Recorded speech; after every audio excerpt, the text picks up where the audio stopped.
Welcome to GS classes by Aditi. आज हम लोग पढ़ने वाले हैं आर्टिकल 2। आर्टिकल 1 आपको पॉलिटी की प्लेलिस्ट में मिल जाएगा। आर्टिकल 2 जो है वो क्या कहता है, constitution grants power to parliament. Constitution क्या कर रहा है, पावर दे रहा है किसको, पार्लियामेंट को। क्या पावर दे रहा है कि admit new state into union, मतलब कि नए स्टेट को हम क्या कर सकते हैं, अपने यूनियन में शामिल कर सकते हैं, या फिर establish new state on such terms and condition as it deems fit. मतलब कि नए स्टेट को हम क्या कर सकते हैं, स्थापित कर सकते हैं। पार्लियामेंट मतलब स्थापित कर सकती है, जैसे कि वो कंडीशन अपने हिसाब से समझे उस तरीके से वो क्या कर सकती है, नए स्टेट को इस्टेब्लिश कर सकती है।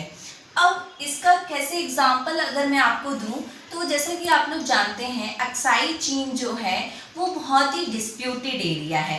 इन फ्यूचर अगर वो इंडिया का पार्ट बनता है तो पार्लियामेंट क्या कर सकती है, उसको अपने इस यूनियन में शामिल कर सकती है। जिस तरीके से वो स्टेट का नाम रखना चाहे उस तरीके से अपने यहाँ पर उसको इस्टेब्लिश या एडमिट कर सकती है। अब बात ये आती है, क्या आज तक ऐसा हुआ है, हमने कभी किसी स्टेट को एडमिट किया है या इस्टेब्लिश किया है? तो अगर मैं सिक्किम की बात करूं तो सिक्किम में क्या था, सिक्किम में चौग्याल किंगडम का शासन था। और ये कैसी गवर्नमेंट थी, ये बहुत ही डिस्पोटिक टाइप का गवर्नमेंट थी। यहाँ बहुत ही तानाशाही वहाँ पर चलती थी। अप्रैल 1974 में क्या होता है, इलेक्शन होते हैं वहाँ पर, और सिक्किम नेशनल असेंबली इलेक्ट होके आती है। अब ये जो सिक्किम नेशनल असेंबली थी वो इंडिया से फ्रेंडली रिलेशन थे उसके।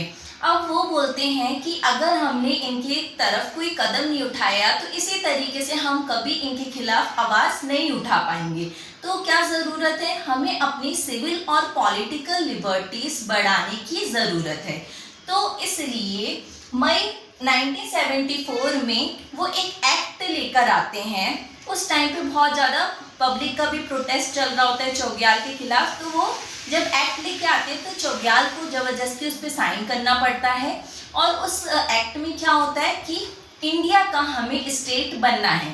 तो आर्टिकल 2A इसमें ऐड किया जाता है और 35th कॉन्स्टिट्यूशन अमेंडमेंट एक्ट 1974 में इसे एसोसिएट स्टेट बना दिया जाता है इंडिया का। ठीक है, एसोसिएट स्टेट जब बनाया जाता है तब भी जो देखिए एसोसिएट स्टेट जब बनाया गया तो इंडिया को उनके तब भी इंटरनल अफेयर्स में बोलने का इतना ज़्यादा अधिकार नहीं मिला।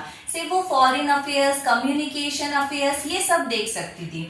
ठीक है, इसके बाद क्या हुआ, जल्दबाजी में 2A आर्टिकल बना तो दिया गया, फिर उसे एक साल बाद ही डिलीट किया गया और 36th कॉन्स्टिट्यूशनल अमेंडमेंट एक्ट 1975 में लेके आए गए और सिक्किम को फुल फ्लेज स्टेट का दर्जा दिया गया। मतलब कि उसे पूरे तरीके से हमारे यूनियन में शामिल कर लिया गया।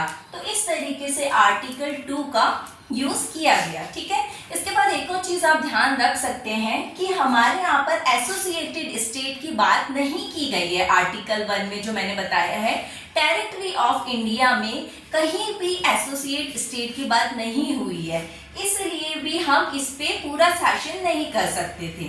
ठीक है, तो इस तरीके से ये आर्टिकल कंप्लीट होता है। प्लीज अगर आपको वीडियो पसंद आई तो लाइक करें, शेयर करें और सब्सक्राइब करें। Thank you so much.